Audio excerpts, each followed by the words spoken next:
I work as a software engineer, making $7,490 each month. Today was supposed to be the happiest day of my life, marrying Amelia after 3 amazing years together. But as we stood at the altar, she leaned in and whispered words that froze my blood. "You have to pay me your $7,490 monthly salary, or I will marry your handsome rich brother." I thought she was joking. She was not. Before I tell you how my entire family betrayed me on my wedding day, let me know where you are watching from. Hit subscribe if you have ever discovered someone's true colors when it was almost too late. I am Stanley, 32 years old, born and raised in Portland. Despite building a successful career in software engineering, my love life had always been a series of disappointments. Looking back, I realize I had a pattern of being too trusting, always seeing the best in people even when warning signs flashed like neon billboards.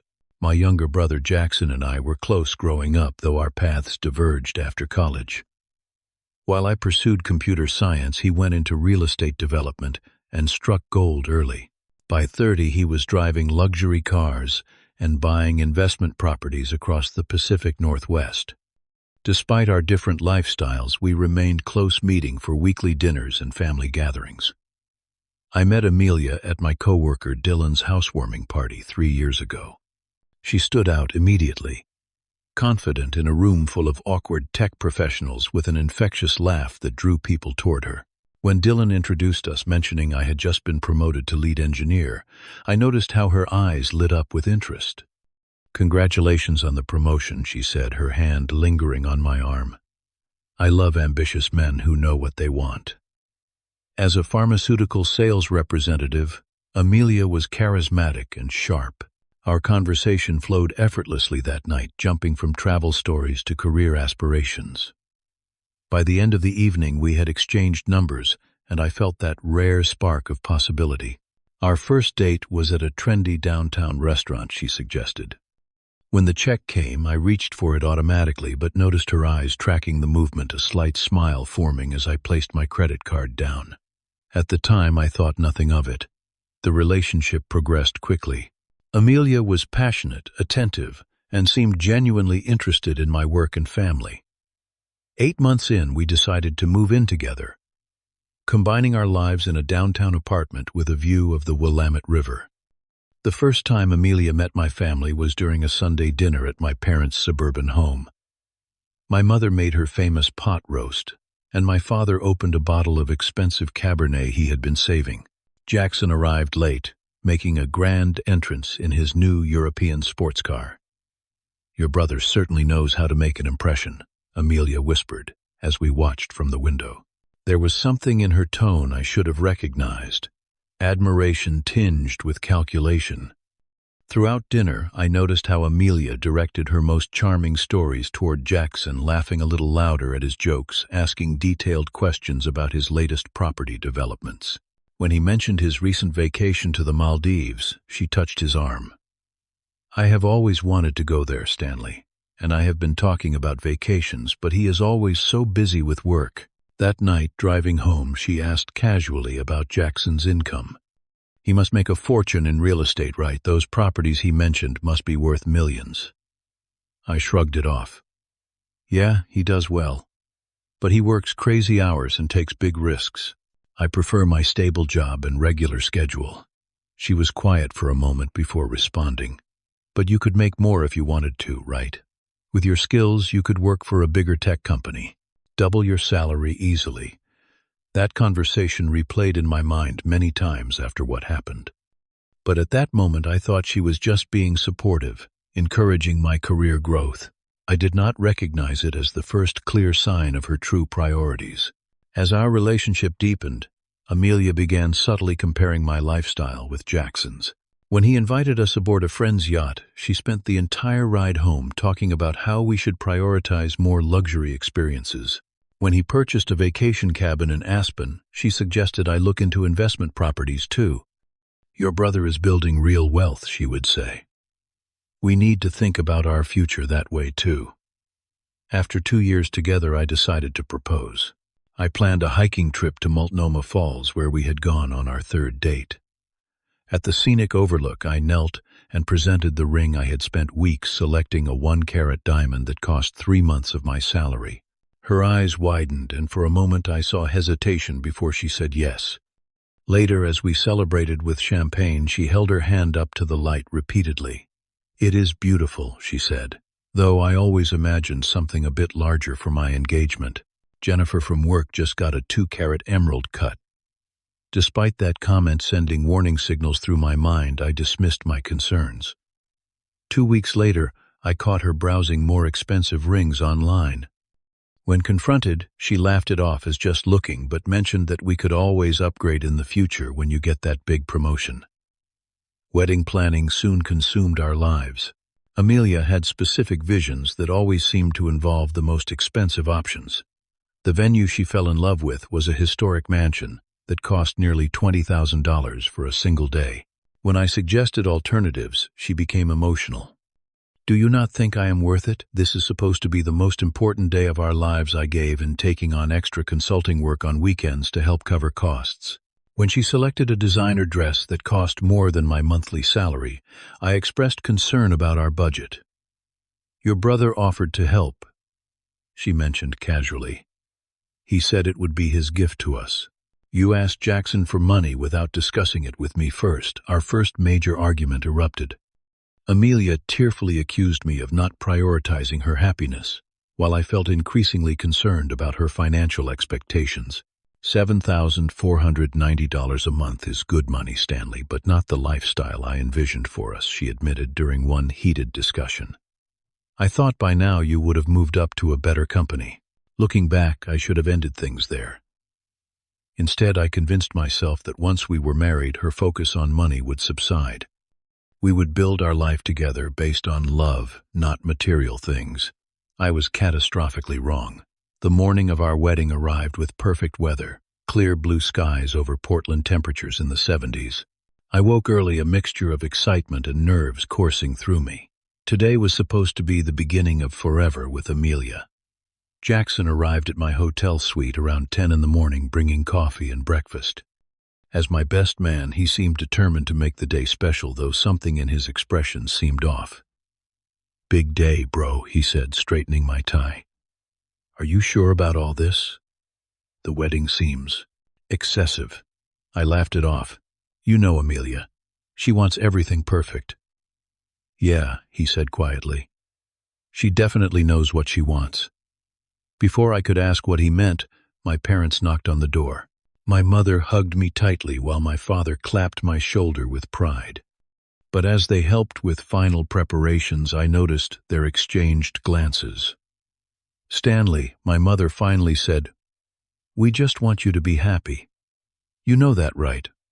"Of course, Mom. I am happy. Amelia makes me happy. It is just that." She hesitated. "Marriage should be about partnership, not just the wedding day spectacle." "What your mother means," my father interjected, "is that we have noticed how focused Amelia is on to appearances. The cost of this wedding has been significant." "We are fine," I assured them. "Everything is under control." But as I spoke those words, my phone buzzed with a text from Amelia demanding an additional $2,000 for last-minute changes to the floral arrangements. I silenced my phone, ignoring the twist of anxiety in my stomach. By noon, guests began arriving at the mansion. 150 people, mostly from my side of the family and friends from work. Amelia had invited colleagues and a few college friends, but surprisingly few family members. She had always been vague about her family relationships. An hour before the ceremony, I spotted Amelia across the garden, engaged in what appeared to be an intense conversation with her maid of honor, Diane. Their gestures were animated, Amelia's face flushed with anger. When she noticed me watching, she immediately composed herself and waved cheerfully before disappearing back inside. "Everything okay?" I asked Diane when I encountered her moments later. "Oh, just bride stress," she said dismissively, though her eyes did not meet mine. "You know how important today is for Amelia. She wants everything to be perfect." She paused. "She has been planning for a day like this for a long time, way before she met you, actually."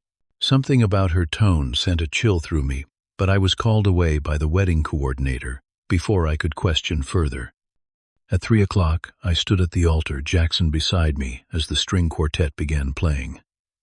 Guests rose as the doors opened, and after her bridesmaids processed, Amelia appeared in her designer gown. The dress that had cost more than my monthly salary clung perfectly to her figure, the cathedral train extending behind her. She looked breathtaking, and for a moment I forgot all my concerns. But as she reached me, and we turned toward the officiant, her smile shifted into something I did not recognize.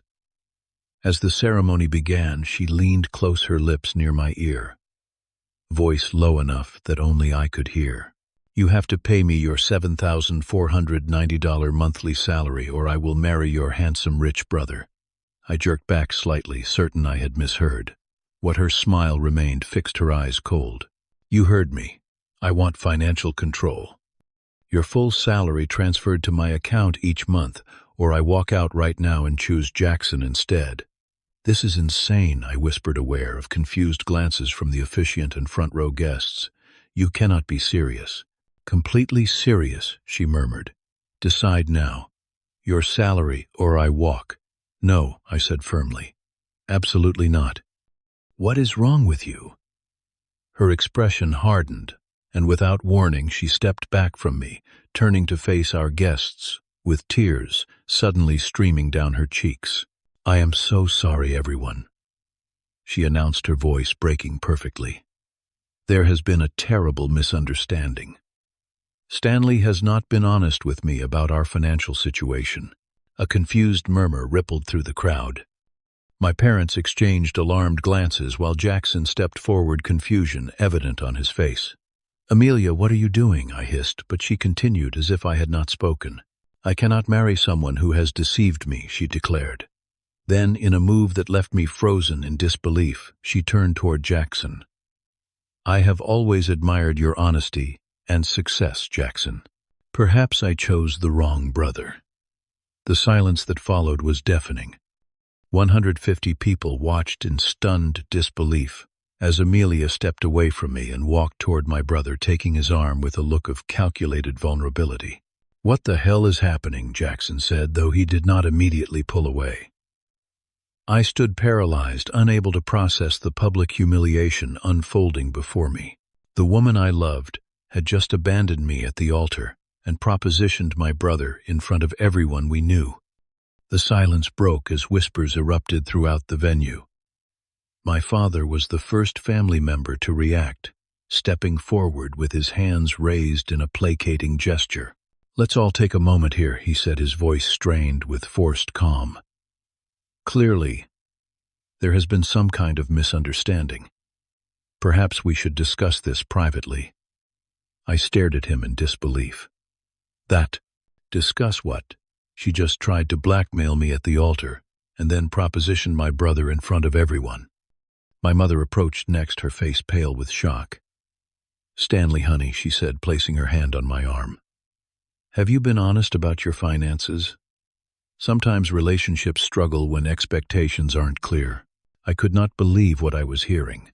"Mom, she literally just demanded my entire salary and threatened to marry Jackson instead. How is this about my honesty?" Around us, relatives began taking sides. My Aunt Patricia loudly declared that young people today rush into marriages without proper financial discussions. My cousin Mark suggested that perhaps Amelia had a point about financial transparency. Most horrifying were the family members who actually turned to Jackson. "What do you think about all this?" asked Uncle Robert. "You've always been the practical one in the family." Jackson stood frozen still with Amelia's hand on his arm. When our eyes met, I expected immediate solidarity, a brother's loyalty, in the face of this outrageous betrayal. Instead, he looked away, then back at me with an expression I couldn't decipher. "Maybe we should talk about this, Stanley," he said quietly. The words hit me like a physical blow. "Talk about what? Are you actually considering this insanity?" "Not here," Jackson said, gesturing toward a side room. "Let's step away from everyone." In a daze, I followed him, aware of Amelia's triumphant smile as we walked past. Once inside the small antechamber, I exploded. What the hell, Jackson? Tell me you're not actually entertaining her crazy proposal. My brother ran his hands through his hair, not meeting my eyes. It's complicated, Stanley. Complicated. My fiancée just tried to extort my entire salary from me at our wedding. Then she publicly humiliated me and hit on you. What part of that is complicated? Jackson finally looked at me, guilt written across his features. I've had feelings for Amelia for a while, he admitted quietly. We've talked occasionally. Nothing inappropriate, he added quickly, seeing my expression darken. Just friendly conversations, but there was always something there. The betrayal cut deeper than I could have imagined. You've had feelings for my fiancée, and you're my best man. I never would have acted on it, he insisted. But now that she's made it clear she's not happy with you, maybe this is for the best. For everyone. I stared at my brother as if seeing him for the first time. For the best? Are you serious right now? She's clearly after money, not love. She literally demanded my entire salary right before suggesting she'd prefer you instead. Maybe she just recognizes that I could provide the lifestyle she wants, Jackson said, his voice hardening. Have you considered that you might not be meeting her needs? The conversation devolved from there. Words were exchanged that brothers should never say to each other. At one point I stepped toward him, fists clenched, only stopping myself at the last moment. You're my brother, I finally said, my voice breaking. How could you do this to me? It's not personal, Jackson replied. It's just compatibility. Amelia and I might be more compatible. You have to admit that. I left him standing there, returning to the main hall only to find a scene that seemed ripped from a nightmare. Amelia stood in the center of the room, Jackson's empty place beside her, addressing the bewildered guests. I think we can still salvage this beautiful day, she was saying as I entered. Jackson and I have always had a special connection, and sometimes life presents unexpected paths to happiness. To my horror, some guests were nodding along as if this bizarre situation were somehow reasonable. My parents stood off to the side, looking uncomfortable, but not intervening. It was my best friend Tyler, who finally stood up. Are you all insane? He shouted. Stanley's fiancée just dumped him at the altar and propositioned his brother, and you're acting like this is normal. His words seemed to break the spell for at least some of the guests, who began murmuring in agreement. Emboldened by Tyler's support, I stepped forward to address everyone. I want to thank you all for coming today. I began, my voice steadier than I felt. Unfortunately, it seems I didn't know the woman I was planning to marry. Amelia just demanded my entire salary as a condition of marriage, and then when I refused, decided my brother would be a more profitable alternative. Gasps spread through the crowd as I continued, each word painful but necessary. I came here today to marry someone I loved, someone I thought loved me. I was wrong. To those of you suggesting this is somehow my fault or that my brother should step up, you might want to examine your own values. I walked to the altar where Amelia stood, her expression fluctuating between anger and calculation. Removing the platinum wedding band from my pocket, I placed it deliberately on the altar. I release you from any obligation to me, I told her coldly. If my brother or anyone else wants to sign up for your financial exploitation, that's their choice. But I deserve better than this. We all do. With that, I walked out of the venue, ignoring the calls from family members and the stunned faces of friends. Tyler followed me to the parking lot, offering to drive me home, but I needed to be alone. Keep me posted, I asked him, and he nodded, promising to let me know what happened after I left. I drove aimlessly for hours, eventually checking into a small hotel on the outskirts of town. My phone buzzed constantly with messages and calls, but I ignored them all, turning it to silent as I collapsed onto the bed. Tyler's updates came sporadically throughout the evening. Apparently some guests had indeed stayed for the reception, though the planned ceremony never continued. Social media posts showed Amelia still in her wedding dress, champagne glass in hand, laughing with Jackson nearby. Most devastating was the photo of my parents looking uncomfortable but present, standing beside Amelia for what should have been our family photos. The betrayal was complete. In one afternoon I had lost my fiancée, my brother, and in some ways my parents. The family I thought I could count on had revealed their true priorities, and I wasn't among them. I lay in that hotel room staring at the ceiling, feeling more alone than I ever had in my life. Around 9 that night, my phone finally went silent. 3 hours passed without a single notification, as if the world had moved on without me. Then, just after midnight, my phone lit up with Amelia's name. I almost didn't answer. But something, curiosity, or maybe just the need for closure, made me pick up. Stanley. Her voice sounded different, panicked, desperate. "We need to talk. Right now. Can you meet me?" "Why would I meet you?" I asked, my voice hollow. "I think you made your choice pretty clear today.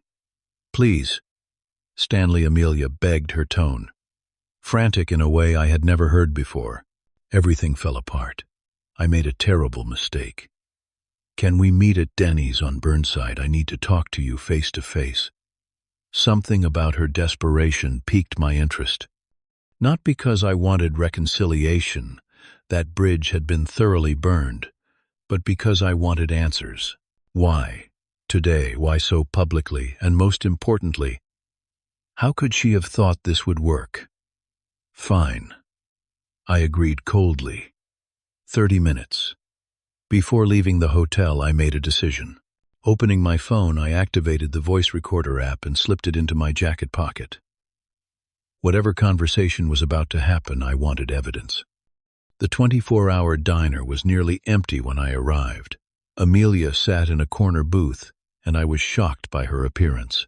Still in her wedding dress, now wrinkled and stained her carefully. Styled hair had fallen flat, and her makeup was smeared from crying. Most notably, Jackson was nowhere to be seen. "Thank you for coming," she said as I slid into the booth across from her, maintaining as much distance as possible. "I know I don't deserve it." "You're right, you don't," I replied. "Where's your new fiancé?" My brother seemed pretty interested in taking my place earlier. Her face crumpled. "It was all a mistake, Stanley. A horrible, miscalculated mistake." "Which part? The extortion attempt at the altar, or the public humiliation after I refused?" "All of it," she whispered. "It wasn't supposed to happen like that." I leaned forward. "Then how exactly was it supposed to happen, Amelia? Because from where I'm sitting, it looks like you tried to blackmail me, and when that failed, you moved on to my wealthier brother." She looked around nervously before leaning in. "That's partly true, but there's more to it. I've been targeting Jackson from the beginning." The admission hit me like a punch to the gut, even though I'd suspected as much. "So our entire relationship was a lie, a way to get close to my brother." "Not entirely," she said quickly. "I did care about you, Stanley. But yes, I initially got involved with you because of your connection to Jackson. He was the actual target, wealthier with more assets. I thought dating you would give me access to him, but then you proposed so quickly, and I figured marriage to you could still achieve my financial goals." The casual cruelty of her words left me speechless. 3 years of what I thought was love had been nothing but calculation and opportunity.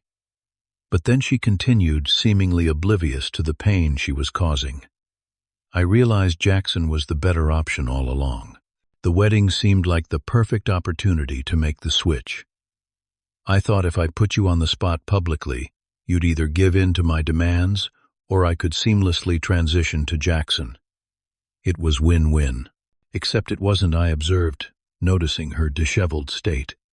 "Obviously something went wrong with your perfect plan." Her expression darkened. "Jackson knew. That bastard knew what I was doing the whole time. He played along just to expose me." I struggled to process this information. "What do you mean he knew?" "After we left the ceremony space, he took me aside and showed me his phone. He'd been recording our conversations for months. Every time I hinted about his wealth, every time I asked about his business, he knew I was after his money and was building a case against me." Her voice rose hysterically. He threatened to send the recordings to everyone we know. He called me a gold digger in front of your parents. A strange feeling washed over me. Not quite relief, but something close to vindication. So my brother wasn't betraying me. It was all an act, she spat. He wanted me to show my true colors, and I fell right into his trap. Her expression suddenly softened, reaching across the table for my hand, which I immediately withdrew. That's why I need you, Stanley. You're my backup plan. We can still make this work. I almost laughed at her audacity. Your backup plan? After what you did today? I know it looks bad, she conceded. But think about it. We can still be together. I'll accept less than your full salary, maybe just half. We already signed the lease on the new apartment. All the wedding gifts are paid for. We can just move forward. As she spoke, I quietly texted Tyler under the table. Denny's on Burnside. Bring my parents, and Jackson if possible. Don't let Amelia see you come in. Looking back at her, I asked calmly, so, just to be clear, you were planning this switch to my brother all along. The ultimatum at the altar was premeditated. Of course, she replied, seemingly relieved I was engaging. I had it planned for weeks. The demand for your salary was just leverage. I knew you probably wouldn't agree, which would give me the perfect opportunity to pivot to Jackson. And you picked our wedding day specifically for maximum impact, maximum leverage, she corrected. I figured with everyone watching, you'd be more likely to give in rather than cause a scene. I kept her talking, asking specific questions about her plans, her expectations, her backup options, all while the voice recorder captured every damning word. 10 minutes into our conversation, I noticed Tyler slip into the diner with my parents and Jackson following discreetly, sitting in a booth just within earshot. So I finally said, just to summarize, you faked our entire relationship to get close to my wealthy brother, then tried to extort my entire salary from me during our wedding ceremony. And when that failed, you publicly humiliated me by proposing to my brother instead. That sounds so harsh when you put it that way, she frowned. I prefer to think of it as adaptively pursuing financial security. And now that Jackson has rejected you and threatened to expose your gold digging, you want me to take you back as, what did you call it? Your backup plan. Everyone makes mistakes, Stanley, she said with a hint of irritation. Are you really going to throw away 3 years because of one bad day? That was when I stood up, removing my phone from my pocket and stopping the recording. Yes, Amelia, that's exactly what I'm going to do. Her eyes widened at the sight of my phone. You were recording me. That's illegal. Actually, Oregon is a one-party consent state, I replied calmly. As long as one person in the conversation consents to the recording, it's perfectly legal. And I definitely consented. As panic spread across her face, I motioned toward the other booth. My parents, Jackson and Tyler, stood and approached our table, their expressions a mix of disgust and sadness. How much did you hear? Amelia whispered. Enough, my father said gravely. My mother stepped forward. Stanley, I am so sorry we doubted you. What happened today was unforgivable.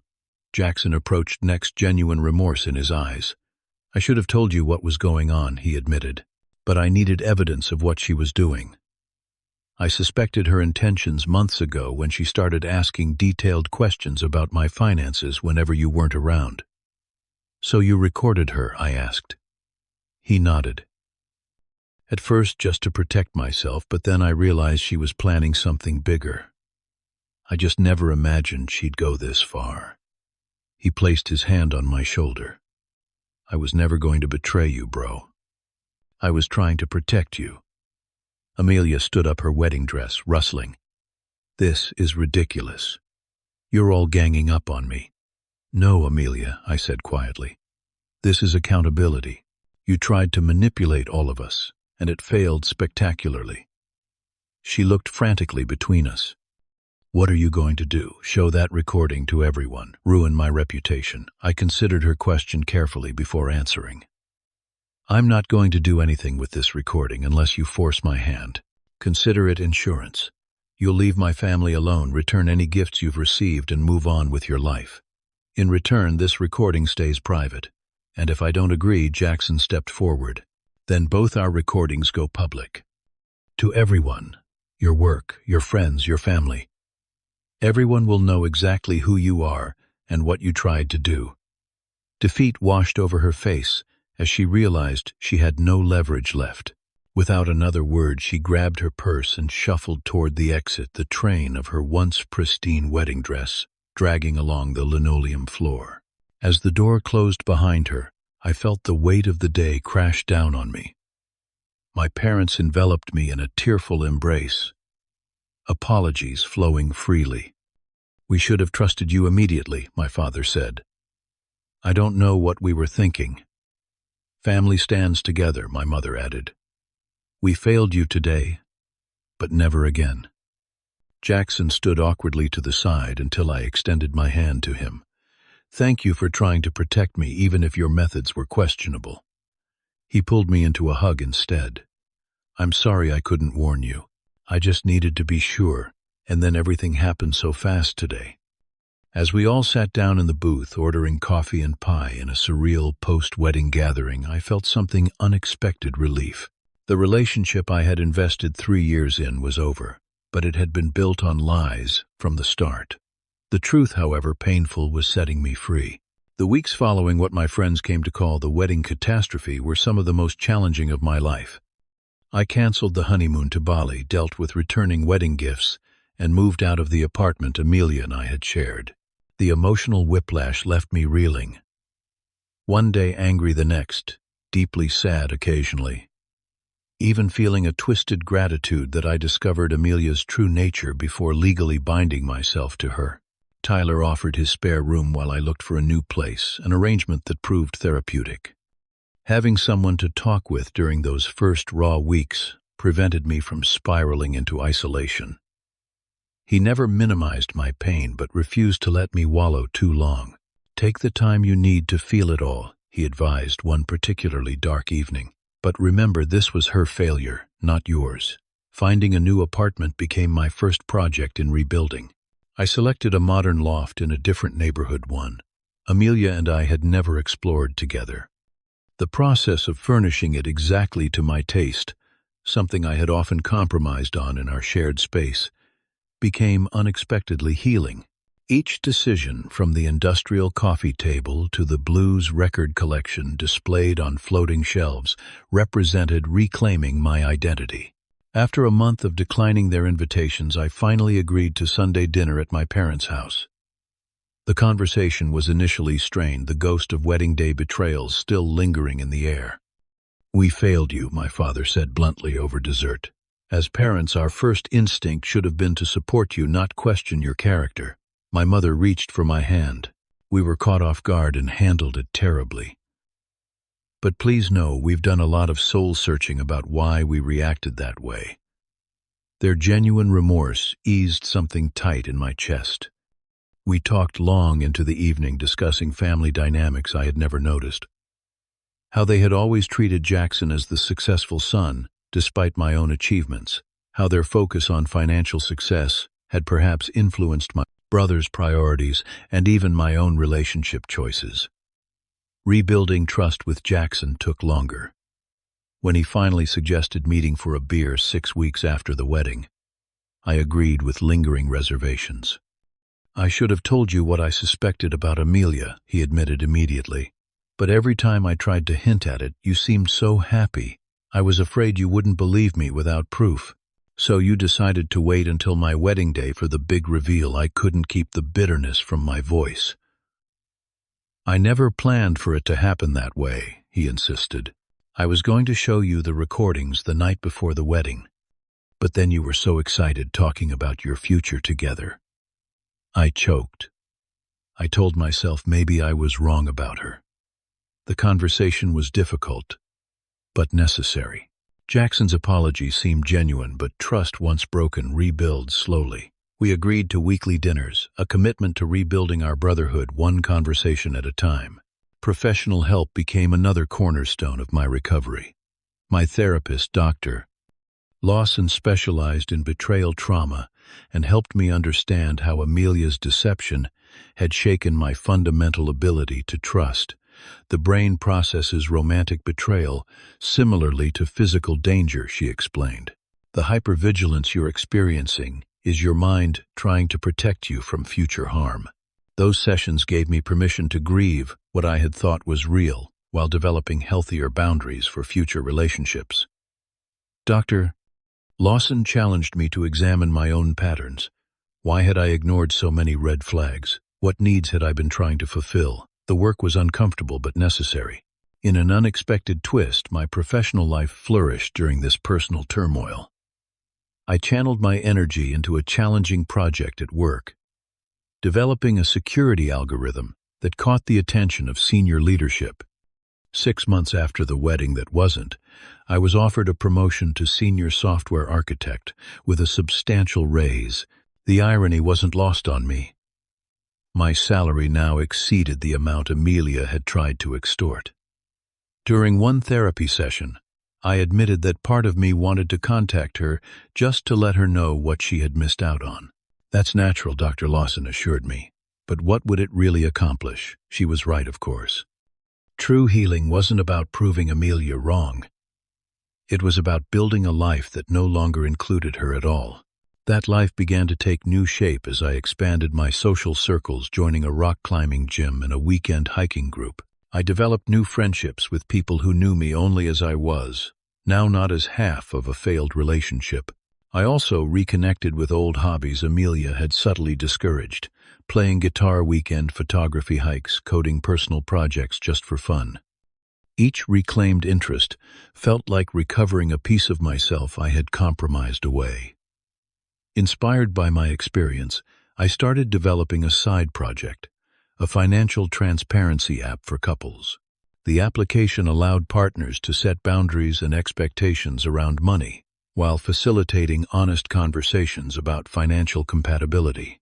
What began as personal therapy evolved into a promising business concept that attracted interest from several investors. 8 months after the wedding day, I encountered Amelia unexpectedly at a technology conference downtown.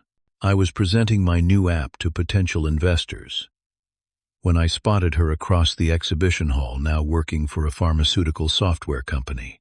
She approached during the networking session afterward, her confidence seemingly restored, though her eyes betrayed nervousness. "You look good, Stanley," she offered. "I heard about your promotion. Congratulations." "Thank you," I replied, surprised by my own calmness. The sight of her no longer triggered pain or anger, just a distant recognition of someone I used to know.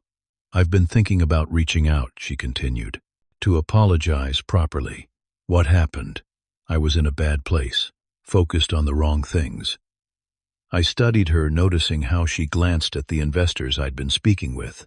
Some things never changed. I appreciate that, I said simply. But we both know it wasn't about being in a bad place. It was about who you fundamentally are. Her smile faltered. "People can change, Stanley. Maybe we could get coffee sometime, catch up." Looking at her, I felt something unexpected compassion, not for the woman who had humiliated me, but for someone so driven by material gain that she couldn't recognize real connection. "I don't think so, Amelia. I wish you well, but our paths diverged for good reasons." She lingered a moment longer. "I heard through mutual friends that you've built something impressive with that app. If you ever need someone with pharmaceutical sales experience for your team," I had to laugh. "Still looking for opportunities, I see. That's actually refreshing. At least you're consistent." As she walked away, I felt the final threads of our connection dissolve completely. That evening, I shared the encounter with Tyler over drinks. "She actually tried to network with you?" he asked incredulously. "After everything, some people never change their playbook," I shrugged. "But I have." The truth of that statement became increasingly evident as my life continued to evolve. My relationship with my family transformed through honest conversations and newly established boundaries. My parents made genuine efforts to recognize my accomplishments on their own merits, not in comparison to Jackson's different path. Jackson and I found a new equilibrium as well. Our weekly dinners became a tradition. We both valued our conversations deeper and more authentic than before. He became an enthusiastic early investor in my app, offering business connections without trying to take control. "I'm proud of you," he told me one evening. "Not because of your success, but because of how you handled everything. You could have been bitter, but you chose growth instead." His words meant more than he knew. The ultimate triumph over betrayal wasn't financial success or even finding new love. It was becoming someone who could trust again, who could recognize his own worth, independent of others' validation. That perspective served me well when I eventually started dating again. I met Lauren at a coding workshop I was leading, a software developer with a quick wit and genuine passion for creating tools that helped people. Our connection developed slowly, built on friendship and shared interests rather than intense chemistry or superficial attraction. When I finally told her about my almost wedding, she listened without judgment. "That must have been incredibly painful," she said simply. "Thank you for trusting me with that story." Trust. That was the word that had taken on new meaning in my life. Not blind trust given freely without discernment, but earned trust built on consistent actions and shared values. Lauren and I practiced radical honesty about everything from finances to future hopes, creating a foundation stronger than anything I had known before. 1 year after the wedding that never happened, my family gathered to celebrate the official launch of my financial transparency app. The small party at my loft represented everything I had built from the ashes of betrayal: new purpose, authentic relationships, and hard-won wisdom. As I looked around at these people who had witnessed my lowest moment and supported my recovery, I realized something profound. The worst day of my life had ultimately led me to my best life. I had not just survived betrayal, I had used it as a catalyst for transformation. The man standing among friends and family was stronger, wiser, and more authentic than the man who had stood at that altar a year before. Have you ever experienced a betrayal that ultimately led to positive change in your life? I would love to hear your stories in the comments below. Like this video if you have ever had to rebuild after a relationship ended, and subscribe to join our community of survivors and thrivers. Remember, sometimes the most painful endings lead to the most beautiful beginnings. Thank you for listening to my story, and I wish you strength on your own journey of growth.